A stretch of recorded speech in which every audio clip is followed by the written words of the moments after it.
Board exam sir पर है। कुछ ही दिनों में एग्ज़ाम शुरू हो जाएंगे। ठीक है ना। फिर तो अब जिस दिन का जो एग्ज़ाम है वही पढ़ना पड़ेगा। तो अब हम क्या करेंगे, आज हम पढ़ेंगे पूरे वेस्ट अरसास को एग्ज़ाम के हिसाब से।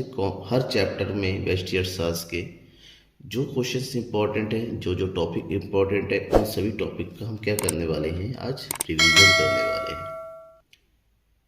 ठीक है, ताकि आपके एग्ज़ाम की कंप्लीट प्रिपरेशन हो सके, आपको रिवाइज हो सके कि कौन कौन से इंपॉर्टेंट क्वेश्चन है जिसको पढ़ना सबसे ज़्यादा जरूरी है। तो हर एक इम्पॉर्टेंट टॉपिक को मैं आज बताऊंगा, तो बने रहिएगा लास्ट तक आप मेरे साथ इस वीडियो के साथ। क्यों? क्योंकि हम कंप्लीट रिवीजन करने वाले हैं वेस्ट अरसास का। दो वीडियो मैं तैयार कर रहा हूँ, वेस्ट अरसास, समष्टि अरसास, आपके एग्ज़ाम के लिए स्पेशल, जिसमें मैं केवल और केवल इम्पोर्टेंट क्वेश्चंस को एक्सप्लेन करूंगा। नोट्स ऑलरेडी मैं आपको दे चुका हूं, इम्पोर्टेंट क्वेश्चंस ऑलरेडी आपको मिल चुका है। तो हम केवल क्या करने वाले हैं, रिवीजन करने वाले हैं। यूं कहें सुपर फास्ट एक्सप्लेनेशन आपको मिलने वाला है हर एक इम्पोर्टेंट क्वेश्चन को। चलिए हम शुरू करते हैं। और हाँ, सब्सक्राइब करना मत भूलिएगा आप लोग। तो रिवीजन करेंगे। सबसे पहले हम रिवीजन करते हैं चैप्टर नंबर 1 से। चैप्टर नंबर 1 यानी कि परिचय से। चैप्टर नंबर 1, तो सबसे पहला इसमें जो पढ़ना होता है आपको, इसमें ये पढ़ना होता है कि वेस्टी अरसास किसे कहते हैं। वेस्टी अरसास का अर्थ। तो वेस्टी अरसास किसे कहते हैं? वेस्टी अरसास वास्तव में अर्थव्यवस्था की या फिर अरसास की एक ऐसी शाखा है जिसके अंतर्गत अर्थव्यवस्था की छोटी से छोटी, यूं कहें कि व्यक्तिगत इकाइयों का अध्ययन किया जाता है। जैसे फॉर एग्जांपल एक फर्म हो जाता है, एक उत्पादक हो गया, ठीक है ना, एक उपभोक्ता हो गया, एक वस्तु की कीमत हो गई। तो जब हम अर्थव्यवस्था की इन छोटी छोटी चीज़ों का एक साथ अध्ययन किए, एक एक करके अध्ययन करते हैं, तब हम इसको क्या कहते हैं, अर्थव्यवस्था, अर्थशास्त्र की व्यष्टि इकाई का अर्थशास्त्र कहा जाता है। ठीक है। अब कहा जाता है व्यष्टि अर्थशास्त्र की विशेषताएं क्या क्या हैं। अगर हम व्यष्टि अर्थशास्त्र की अगर विशेषताओं को देखने जाएं, तो इसकी सबसे पहली विशेषता ये है कि व्यष्टि अर्थशास्त्र में केवल व्यक्तिगत आर्थिक इकाइयों का अध्ययन होता है।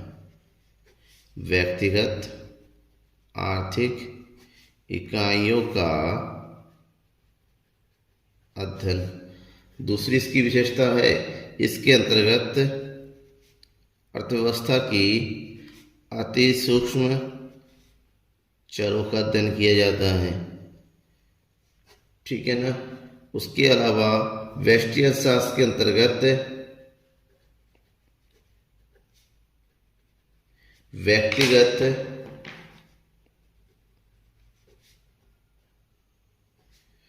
कीमत निर्धारण का अध्ययन किया जाता है।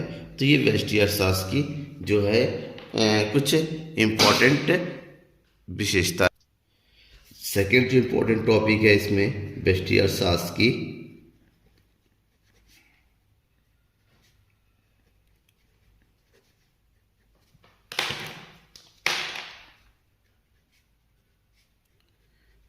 विषय सामग्री। व्यष्टि अर्थशास्त्र की विशेष सामग्री क्या है? देखिए, वैसे तो व्यष्टि अर्थशास्त्र के, समष्टि अर्थशास्त्र, व्यष्टि अर्थशास्त्र के अंतर्गत हम जो है अर्थशास्त्र की अलग अलग चीज़ों का अध्ययन करते हैं। लेकिन अगर व्यष्टि अर्थशास्त्र की विशेष सामग्री को अध्ययन करें तो उसको दो ग्रुप में हम बांट सकते हैं। सबसे पहले अलग अलग अर्थशास्त्रियों के दृष्टिकोण से, अर्थशास्त्रियों की दृष्टिकोण से, ठीक है ना। और दूसरा होता है आर्थिक क्रियाओं के आधार पर, आर्थिक क्रियाओं के आधार पर। तो उसमें अगर हम सबसे पहले अगर अर्थशास्त्रियों की दृष्टिकोण से हम देखें, तो अर्थशास्त्र के दृष्टिकोण से व्यष्टि अर्थशास्त्र को की विशेष सामग्री को चार ग्रुप में बांटा गया है। सबसे पहला है धन संबंधी। धन संबंधी विचारधारा के अंतर्गत प्रोफेसर एडम स्मिथ थे, जेवीसी, बॉकर सीनियर, इन लोगों ने कहा कि वो सभी चीज़ें जो धन से संबंधित होती है, धन से संबंधित क्रियाओं का अध्ययन किया जाता है। दूसरे विचारधारा देने वाले थे और उस विचारधारा का नाम था कल्याणवादी विचारधारा।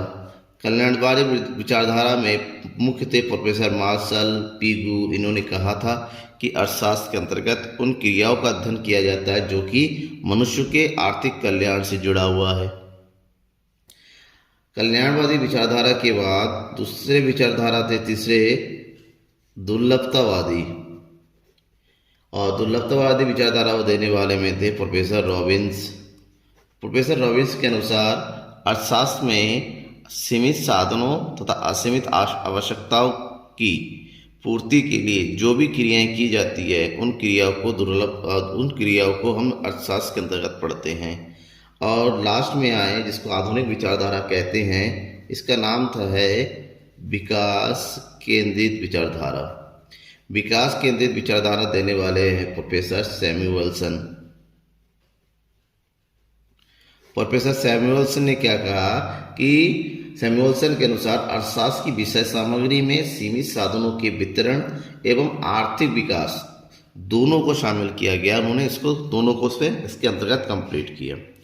उसके बाद है अर्थशास्त्र की विषय सामग्री किसके आधार पर? आर्थिक क्रियाओं के आधार पर।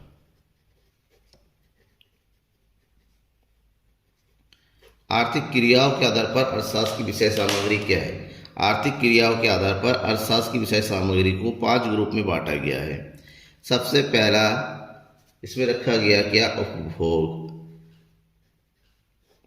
उपभोग, ठीक है, एक ऐसा आर्थिक क्रिया है जिसके अंतर्गत वस्तु और सेवाओं का प्रयोग किया जाता है।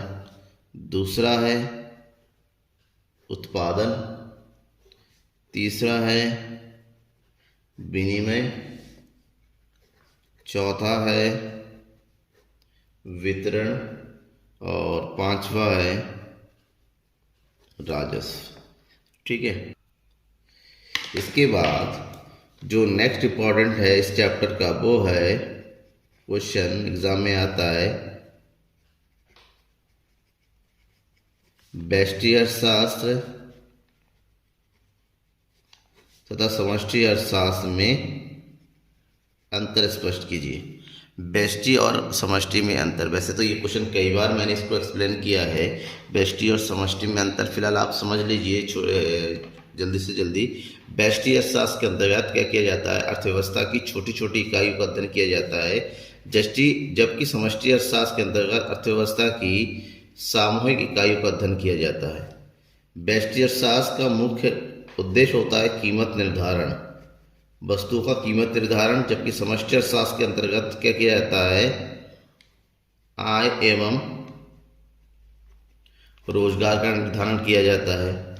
व्यष्टि अर्थशास्त्र के जो मुख्य उपकरण होता है वो होता है वस्तु की मांग एवं वस्तु की पूर्ति, जबकि समष्टि अर्थशास्त्र के उपकरण है कुल मांग तथा कुल पूर्ति, जिसको हम एडी और एएस के नाम से जानते हैं। ठीक है, ये जो है ये बात करता है कि अर्थव्यवस्था के केवल एक अंग के बारे में बात करता है, जबकि ये एक बार में संपूर्ण अर्थव्यवस्था की बात करता है। ये जिसके कुछ प्रमुख अंतर है। ठीक है ना, डिटेल से जानना है तो आप सर्च मेरे चैनल में आइए, देखिए जो है पहले चैप्टर में इस पूरा एक्सप्लेन किया हुआ है। अगर इस चैप्टर की शॉर्ट क्वेश्चंस की बात करें तो शॉर्ट क्वेश्चन में क्या क्या आता है? पहला क्वेश्चन है कि किसने कहा कि अर्थशास्त्र धन का विज्ञान है? तो आपका आंसर होगा प्रोफेसर एडम स्मिथ ने। दूसरा है कि अर्थशास्त्र के जनक किसे कहा जाता है? इसका आंसर क्या है? एडम स्मिथ है। सबसे पहले माइक्रो शब्द का प्रयोग किसने किया था? तो आपका आंसर होना चाहिए रैगनर फ्रिश ने, क्योंकि उन्होंने जो है अर्थशास्त्र को 2 शाखाओं में बांटा था। उसके बाद इस चैप्टर का एक बहुत ही ज़्यादा इम्पोर्टेंट क्वेश्चन है जो कई बार मैंने आपको एक्सप्लेन किया है, और इस क्वेश्चन को है आर्थिक समस्या। आर्थिक समस्या किसे कहते हैं, क्यों उत्पन्न होती है? तो आर्थिक समस्या क्या है? क्योंकि हम सबको पता है कि अर्थव्यवस्था में लोगों की आवश्यकताएं जो है लोगों की आवश्यकताएं असीमित है, सबसे पहली बात। और दूसरा, उनको पूरा करने के लिए उनके पास जो है साधन जो है सीमित है। आवश्यकता असीमित है, साधन सीमित है, और जो सीमित साधन है उसको विभिन्न विकल्पों में प्रयोग किया सकता है। अब बात यह आती है उसमें से किस विकल्प का उपयोग किया जाए कि लोगों की आवश्यकताएं, ठीक है ना, जो सबसे इंपॉर्टेंट आवश्यकताओं को पूरा कर सके, तो उन आवश्यकता और विकल्पों का चयन करना पड़ता है। तो ये चयन से रिलेटेड, चुनाव से रिलेटेड जो समस्या होती है, इसी समस्या को हम आर्थिक समस्या कहते हैं।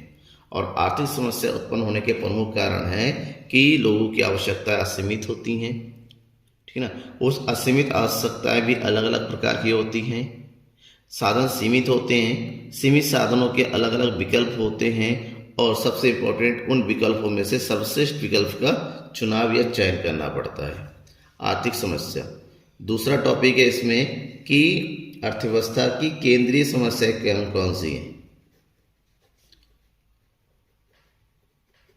केंद्रीय समस्याएं, अर्थव्यवस्था की अगर आप केंद्रीय समस्याओं की बात करें तो 3 प्रमुख केंद्रीय समस्याएं होती हैं। सबसे पहली केंद्रीय समस्या है, क्या उत्पादन किया जाए और उसी के साथ है कितनी मात्रा में किया जाए। दूसरा क्वेश्चन, उत्पादन कैसे किया जाए। और तीसरा है, उत्पादन किसके लिए किया जाए। अर्थव्यवस्था में ये 3 प्रमुख केंद्रीय समस्या है जिसका अध्ययन किया जाता है। सबसे पहले उत्पादन की क्या उत्पादन किया जाए, ये वास्तव में चयन की समस्या है कि लोगों की आवश्यकताओं की पूर्ति के लिए किन आवश्यकताओं को पहले पूरा किया जाए और कितनी आवश्यकताओं की पूरी की जानी चाहिए। सबसे पहले ये चयन से समस्या जिससे जुड़ा होता है ताकि हम चयन कर सके कि क्योंकि आवश्यकता अनंत होती है, तो उसमें से इन आवश्यकताओं को पता करना होता है जो सबसे पहले पूरा करना होता है। अब आवश्यकता के बारे में पता चल जाए तो उसके बाद उनकी पूर्ति कैसे की जाए, उत्पादन कैसे किया जाए, ये तकनीक से संबंधित है। किस तकनीक का उत्पादन प्रयोग किया जाए। तकनीक 2 प्रकार की होती है उत्पादन की, एक है श्रम प्रदान, दूसरा पूंजी प्रदान।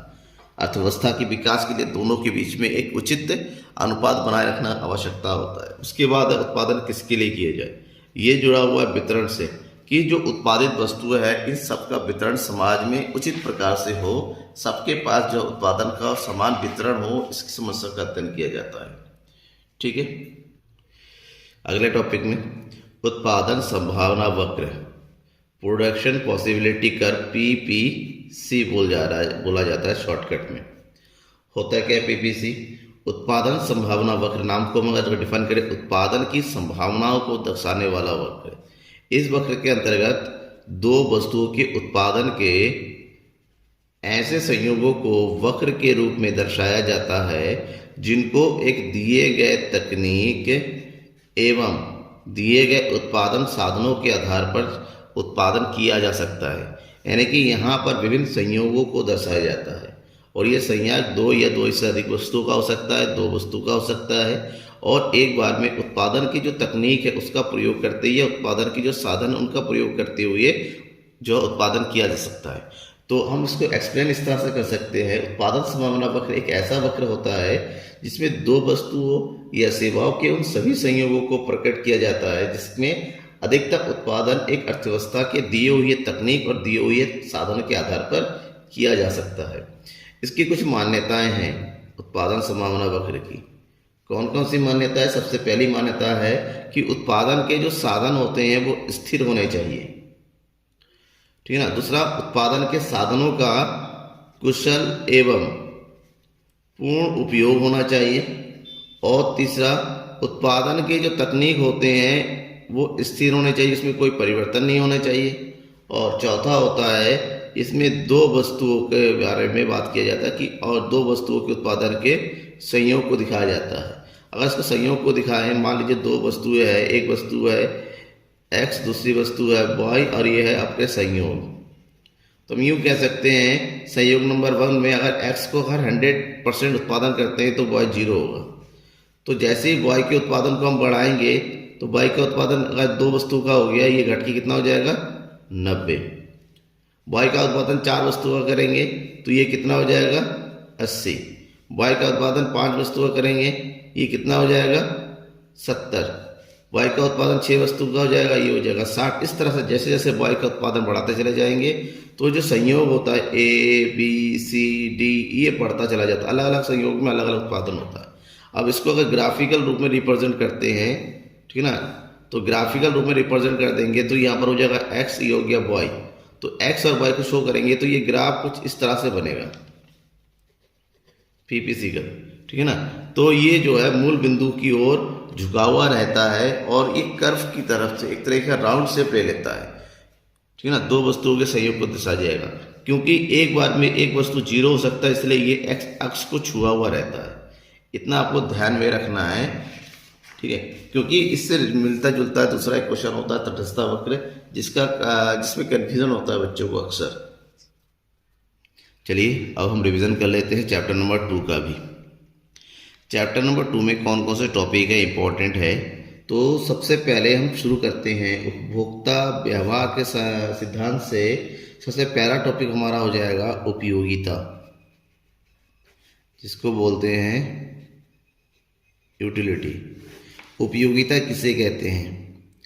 उपयोगिता वास्तव में किसी भी वस्तु में निहित ऐसी शक्ति या फिर कहें क्षमता है जिसे किसी उपभोक्ता के, ठीक है ना, किसी उपभोक्ता के आवश्यकता की संतुष्टि होती है, ठीक है। किसी भी वस्तु का अगर उपभोग करता है उपभोक्ता, अगर उसको उसकी आवश्यकता की संतुष्टि कहते हैं तो ये कहें कि उस वस्तु में उस आवश्यकता की संतुष्टि को संतुष्ट करने की शक्ति है, जिसे हम क्या कहते हैं उपयोगिता कहते हैं। अब उपयोगिता की विशेषताओं की बात करें, उपयोगिता एक मनोवैज्ञानिक धारणा है। उपयोगिता एक मनोवैज्ञानिक धारणा है इसलिए क्योंकि उपयोगिता मन से जुड़ी हुई रहती है। ये वास्तव में दिखाई नहीं देती है, ये मन से जुड़ी हुई धारणा है। अलग अलग व्यक्तियों की जो है ये अलग अलग हो सकती है, इसलिए हम कहते हैं उपयोगिता कैसी होती है, व्यक्तिपरक होती है। हर व्यक्ति की किसी एक वस्तु के प्रति उपयोगिता या असंतुष्टि जो है अलग अलग हो सकती है, एक जैसी नहीं हो सकती है। उपयोगिता का विचार सापेक्षिक होता है। सापेक्षिक मतलब उपयोगिता समय और स्थान के आधार पर बदलता रहता है। किसी वस्तु की उपयोगिता हो सकता है कि नॉर्थ में अलग हो, साउथ में अलग हो, स्थान के आधार पर भी ये बदलता चला जाता है, ठीक है ना। ठंडियों में किसी वस्तु की उपयोगिता ज़्यादा होती है स्वेटर की, जबकि गर्मियों में स्वेटर की उपयोगिता बिल्कुल अलग हो जाती है। तो ये समय के आधार पर भी उपयोगिता में परिवर्तन होता रहता है। उपयोगिता नैतिक सिद्धांतों से प्रभावित नहीं होती है।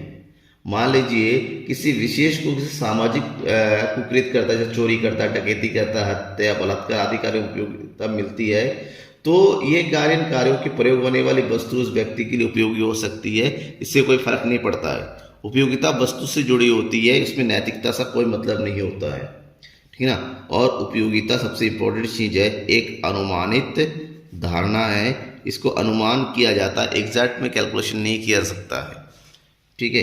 तो ये होगी उपयोगिता की बात। उपयोगिता के बाद हमें ये देखना होता है उपयोगिता की धारणाएं। उपयोगिता की धारणाएं, उपयोगिता की धारणा देने वाले कौन थे? Professor Marshall. उन्होंने उपयोगिता को बताया था, उपयोगिता को माप किया सकता है मुद्रा के व्यय के आधार पर। तो उपयोगिता की धारणाओं की बात करें, आपके कोर्स में उपयोगिता की 2 धारणाएं दे रखा है, कुल उपयोगिता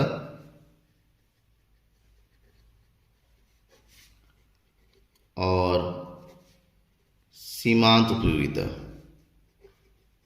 दैट इज TU और MU, ठीक है। कुल उपयोगिता क्या है? कुल उपयोगिता मतलब होता है उपभोग की सभी वस्तुओं का,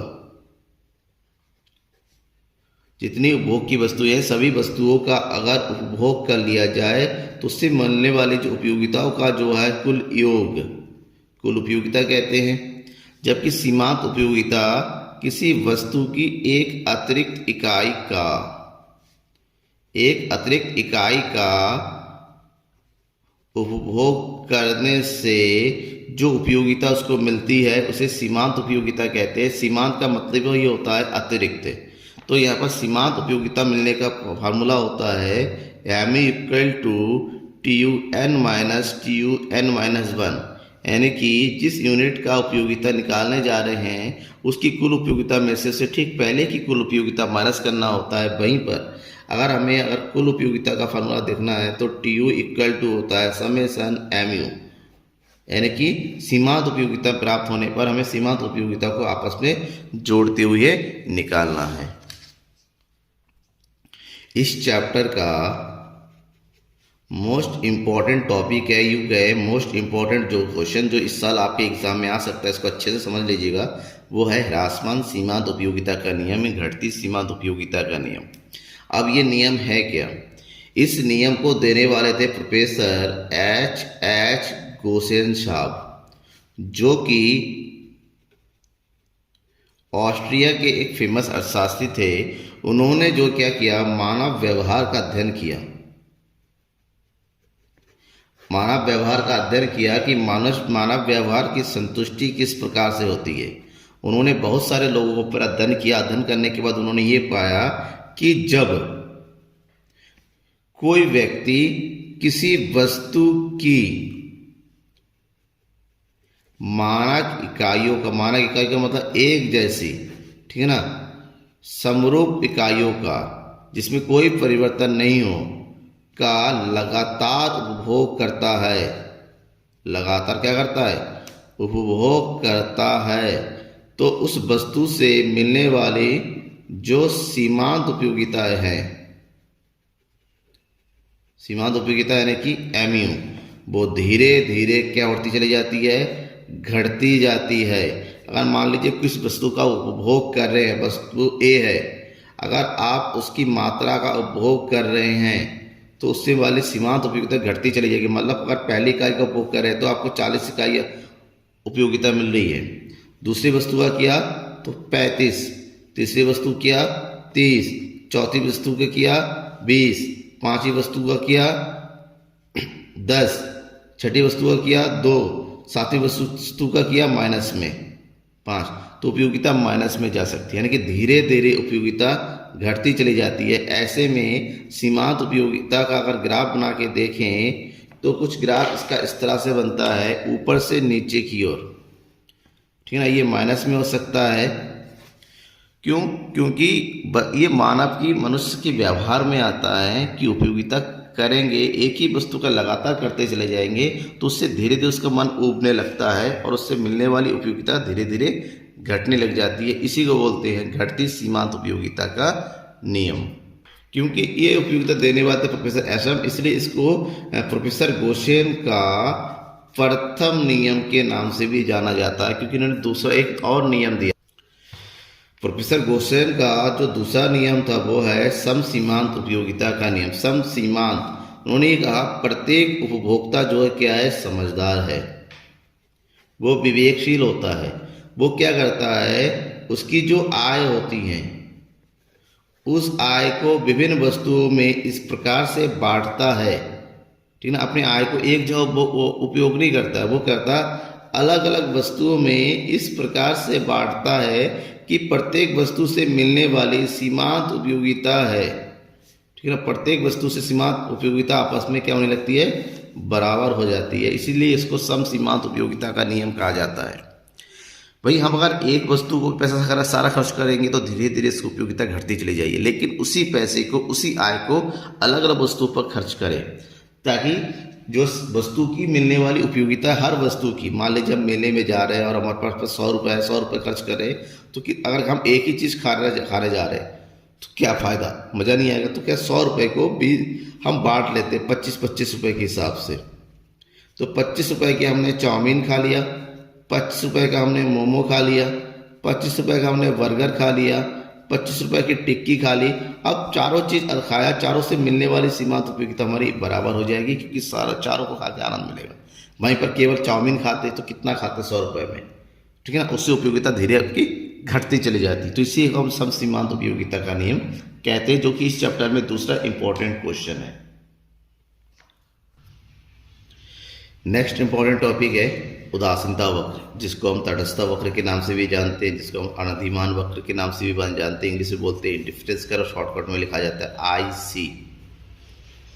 ठीक है ना, जो IC होता है रेडियो वाला IC नहीं, इंसुलेटर वाला नहीं, इसको अंदर इंडिफरेंस कर्व होता है, ध्यान में ये रखना है। उदासीनता वक्र क्या होता है, और उदासीनता वक्र को जल्दी से समझे, यूँ कहें कि उदासीनता वक्र दो वस्तुओं को की संयोगों की एक ऐसी सूची होती है, ठीक है ना, यहाँ पर ऐसे संयोगों की सूची होती है जिसको इस तरह से जो है व्यवस्थित किया जाता है कि प्रत्येक संयोग पर उपभोक्ता जो है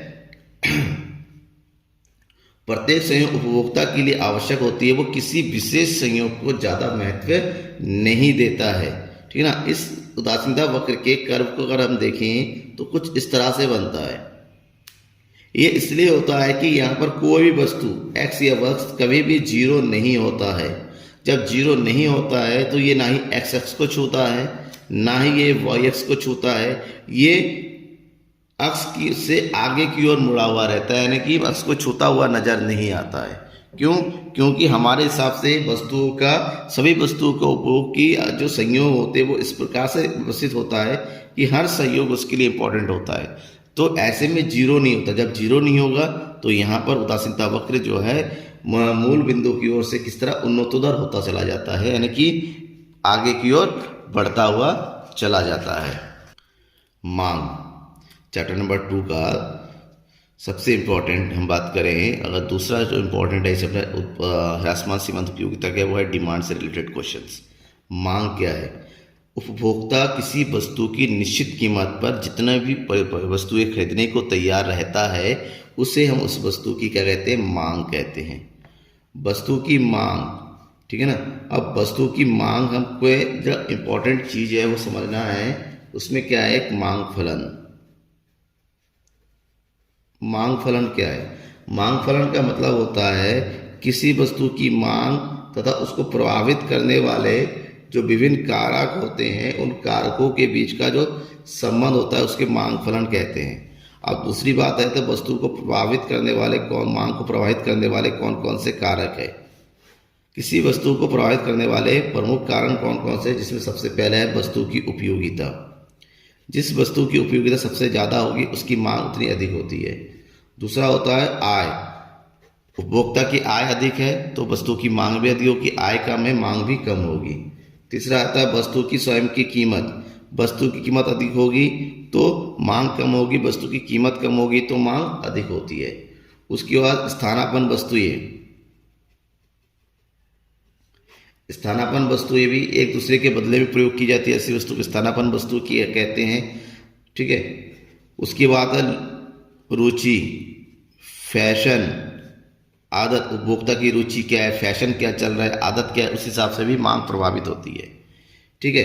अब मांग के बाद जो मांग के साथ ही पूछा जाता है वो है मांग तालिका। ठीक है। मांग तालिका क्या है? वस्तु की विभिन्न कीमतों पर उसकी मांगी गई मात्राओं को जिस तालिका में दर्शाया जाता है उसे मांग तालिका कहते हैं। मांग तालिका दो प्रकार की होती हैं, व्यक्तिगत मांग तालिका, बाजार मांग तालिका। जब केवल एक उपभोक्ता की मांग को तालिका में व्यक्त किया जाता है उसे मांग तालिका कहते हैं। जहाँ पर केवल एक ही वस्तु की कीमत और उसकी क्वांटिटी को दर्शाया जाता है, 2, 4, 6, 8, 50, 40, 30, 20। तो अब जबकि बाजार मांग में बाजार में उपलब्ध जितने भी उपभोक्ता होते हैं उन सभी उपभोक्ताओं की मांग को दर्शाने वाला, जैसे क्वांटिटी 1, क्वांटिटी 2, क्वांटिटी 3 और ये हो गया बाजार मांग। तो जितने भी उपभोक्ता बाजार में मांग करते उन सबकी मांग को मिला के जो टेबल बनता है ऐड करके उसे हम बाजार मांग तालिका कहते हैं। मांग तालिका के बाद पढ़ना है मांग वक्र के बारे में।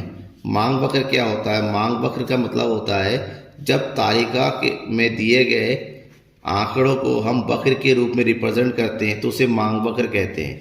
अगर मांग तालिका दो प्रकार का होता है तो यहाँ पर मांग वक्र भी दो प्रकार का होता है, व्यक्तिगत और बाजार मांग वक्र।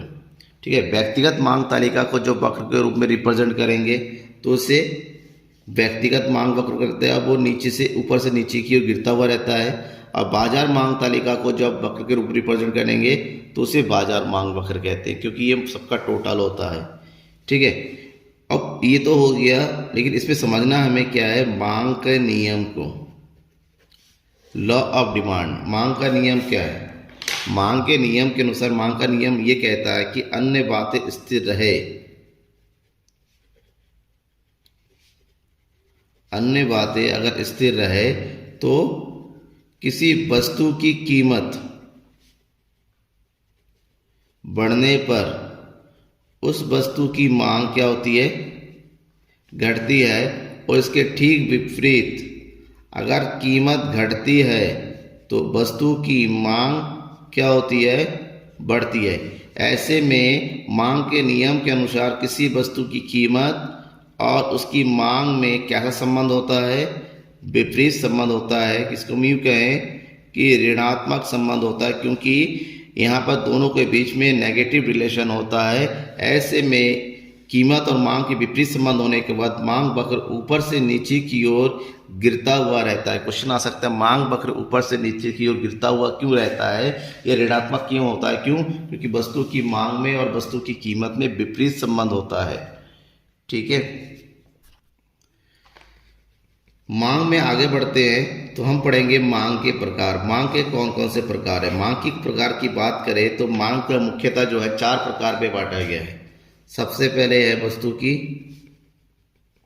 आय मांग,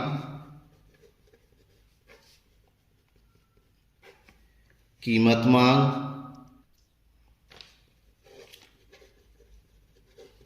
तिरछी मांग और बाकी है अन्य मांग।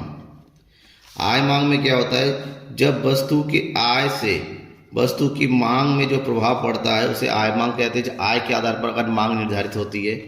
कीमत मांग में वस्तु की कीमत के आधार पर वस्तु की मांग निर्धारित होती है, कीमत मांग कहते हैं। तिरछी मांग के अंतर्गत वस्तु से संबंधित जो वस्तु होती है जिसमें स्थानापन्न वस्तुएं होती हैं, पूरक वस्तु के कारण मांग में जो प्रभाव पड़ता है उसे तिरछी मांग कहते हैं। इसके अलावा जो अन्य मांग में है, जैसे व्युत्पन्न मांग होता है, ठीक है ना, संयुक्त मांग होता है, सामूहिक मांग होता है, इस प्रकार की मांग को हम जो है अन्य मांग की कैटेगरी में रखते हैं। इसको और डिटेल से पढ़ना है तो इससे जो है वीडियो के देखिए डिस्क्रिप्शन में मैंने लिंक दिया हुआ है, वहाँ आप इसको पढ़िएगा। अब आगे थोड़ा बढ़ते हैं। आगे जो पढ़ेंगे वो है मांग में परिवर्तन। मांग में परिवर्तन को हम पढ़ लेंगे क्योंकि ये भी क्वेश्चन कभी कभी एग्जाम में पूछा जाता है। मांग में परिवर्तन 2 प्रकार में होता है, ठीक है ना। एक होता है मांग वक्र पर संचलन और दूसरा होता है मांग वक्र का खिसकाव। मांग वक्र पर जो संचलन होता है वो 2 प्रकार से होता है, या तो मांग का विस्तार होता है या मांग का संकुचन होता है।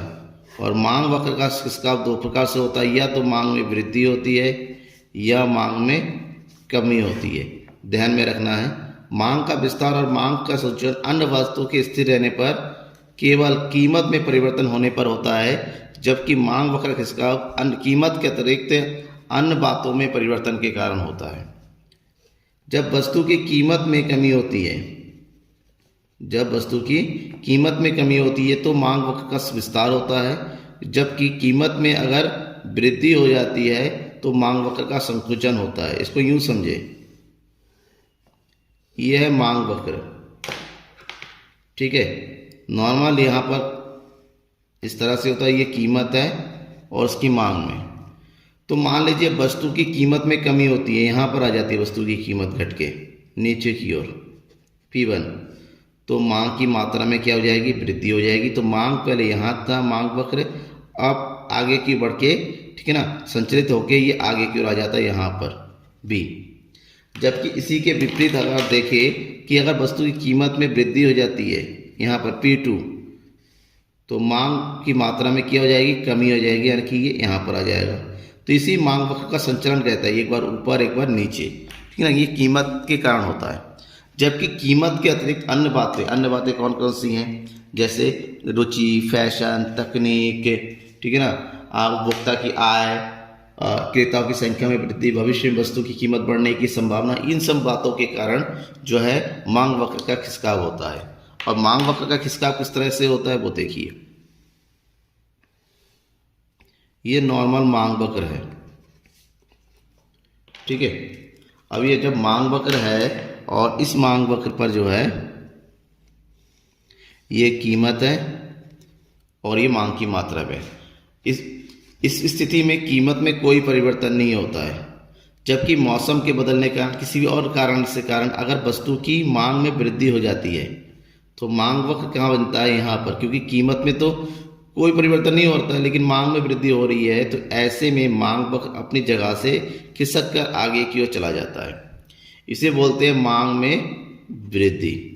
जबकि दूसरी कारण से, जैसे ठंडी का मौसम चला गया, गर्मियों का मौसम आ रहा है, तो ठंड के कपड़ों की मांग धीरे धीरे घटती चली जा रही है, कीमत तो उतनी ही है। तो ऐसे में मांग वक्र ऊपर से नीचे की ओर आ जाता है यहाँ पर, ठीक है ना। तो यहाँ पर मांग वक्र दूसरा बन जाता है जिसको बोलते हैं मांग में कमी। तो ये होता है मांग वक्र का संचलन और मांग वक्र का खिसकाव। चलिए अब हम बात कर लेते हैं मांग की कीमत लोच की, क्योंकि ये टॉपिक भी अक्सर एग्जाम में आता है। मांग की कीमत लोच क्या है? मांग की कीमत लोच वास्तव में एक परिमाणात्मक कथन है। क्यों? क्योंकि मांग का नियम केवल यही बताता है कि मांग की वस्तु की कीमत में परिवर्तन होने पर वस्तु की मांग में परिवर्तन होता है, लेकिन कितना परिवर्तन होता है ये नहीं बताता। ये बताता है मांग की कीमत लोच। मांग की कीमत लोच का मतलब होता है वस्तु की कीमत में होने वाले प्रतिशत परिवर्तन के कारण वस्तु की मांग में होने वाला प्रतिशत परिवर्तन का अनुपात मांग की कीमत लोच कहते हैं। मांग की कीमत लोच को शॉर्टकट में हम ईडी कह सकते हैं, इलास्टिसिटी ऑफ डिमांड। तो ऐसे में एक फार्मूला बन जाता है ईडी का कि ईडी इक्वल टू होता है वस्तु की मांग की मात्रा में प्रतिशत परिवर्तन भागा वस्तु की कीमत में प्रतिशत परिवर्तन। और इसको और शॉर्टकट में हम देखें तो इस तरह से delta Q upon Q multiply by P upon delta P. इस फार्मूले का प्रयोग है। यहाँ पर डेल्टा का मतलब क्या होता है? परिवर्तन। क्यू का मतलब होता है मांग की मात्रा में परिवर्तन, और पी का मतलब होता है वस्तु की कीमत में परिवर्तन, ठीक है ना। ये मूल कीमत हो जाता है और ये मूल मांग की मात्रा होती है। अब इसमें अगर जब हर एक चीज़ का अलग अलग दे रखा है तो इस फार्मूला का यूज़ कर सकते हैं, और जब प्रतिशत में दे रखा है इसका यूज़ कर सकते हैं, ठीक है। तो इस चैप्टर में ये आपके इम्पोर्टेंट टॉपिक्स है जो मैंने बताया है। ये हो गया आपका पार्ट 1। इसके बाद मैं पार्ट 2 और इस तरह लगातार हर एक चैप्टर की जो सुपरफास्ट डिवीजन के अकॉर्डिंग जो है मैं आपको वीडियो लाता रहूँगा ताकि आप एग्जाम की प्रिपरेशन कर सकें। थैंक यू, आपने वीडियो को पूरा देखा। मैं आशा करता हूँ बोर्ड एग्जाम के लिए ये वीडियो आपके लिए बहुत ज़्यादा हेल्पफुल साबित होगा। शेयर जरूर कीजिए अपने दोस्तों के बीच में। Thank you very much.